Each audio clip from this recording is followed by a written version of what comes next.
Hello friends, কেমন আছো সবাই? আশা করি সবাই খুব ভালো আছো। আমিও খুব ভালো আছি। তো আজকে দুপুর দুপুর বাজারে যাওয়ার উদ্দেশ্যে বেরিয়ে পড়েছি। বগলাতে যাচ্ছি। তো বগলা আমাদের বাড়ি থেকে একটু দূরে, ওর জন্য দুপুরবেলাতেই বেরিয়েছি। তো দেখো, রাস্তাটা খুব সুন্দর লাগছে। আজকের ওয়েদারটা খুব সুন্দর ছিল। দুপুরবেলা বেরিয়েছি বলে রাস্তাতে সেরকম লোকজন নেই। এবার পৌঁছে গেছি গুলমোহরে। চুড়িদার দেয়া ছিল, তো সেটাই নিতে এসেছি। তো দেখো, এই চুড়িদারগুলো খুব পছন্দ হচ্ছিল। তোমরা কমেন্ট করে জানিয়ে তো কোন চুড়িদারটা বেশি সুন্দর লাগছে। তো এবার বগলা মার্কেটের ভিতরে এসেছি। তো এখানে ড্রেস দেখতে, যদি পছন্দ হয় তাহলে নেব। তো চলো ভিতরের দিকে যাওয়া যাক। তো এবার পুজোর শপিং কি তোমাদের হয়ে গেছে কিনা সেটাও কমেন্ট করে জানিও।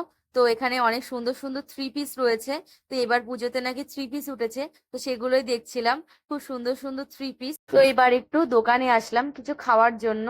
তো এখানে এসে মোগলাই অর্ডার করেছি। তো দেখো, মোগলাইটা হয়ে গেছে। তো আমাদেরকে দিয়ে গেছে। খুব সুন্দর হয়েছিল মোগলাইটা খেতে। তো এবার একটা ওয়ান পিস বানাবো বলে এসেছিলাম। তো এসে দেখি এবার দোকানটা বন্ধ। তার জন্যই চলে যাচ্ছিলাম ওখান থেকে। এবার একটা আইসক্রিম নিয়ে নিয়েছি। গেটের ভিতরে চলে এসেছি। তো দেখো, এই ফ্রকটা খুব সুন্দর লাগছিল। এই ওয়ান পিসটা খুব পছন্দ হচ্ছিল, কিন্তু আমাকে পরে খুব একটা ভালো লাগবে না বলে আর নিলাম না। তো এই কুর্তিগুলো খুব সুন্দর লাগছিল। তো এর মধ্যে কোনটা ভালো লাগছে, কোনটা আমাকে পরলে মানাবে, তোমরা সেটা বলো। তো আমার দিদির মেয়ের জন্য একটা ড্রেস কেনার ছিল, তো সেটা কিনতেই এসেছি। তো এই শাড়িটা খুব পছন্দ হয়েছিল। এবার ওপরে চলে এসেছি।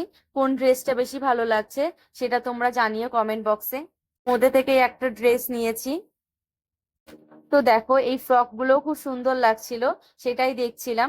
তো এবার বাড়ি যাওয়ার উদ্দেশ্যে বেরিয়ে পড়েছি। ভীষণ পরিমাণে বৃষ্টি হয়েছে। তো এটা আমাদের কলেজ, সেটাই তোমাদেরকে দেখাচ্ছিলাম। তো দেখো কি পরিমাণে বৃষ্টি হয়েছে। পুতুলগুলো খুব সুন্দর লাগছিল, তো সেগুলোই দেখছিলাম। আজকের ভিডিওটি এই পর্যন্তই। যদি ভালো লেগে থাকে, like, comment, share and subscribe করে দেবেন। টাটা।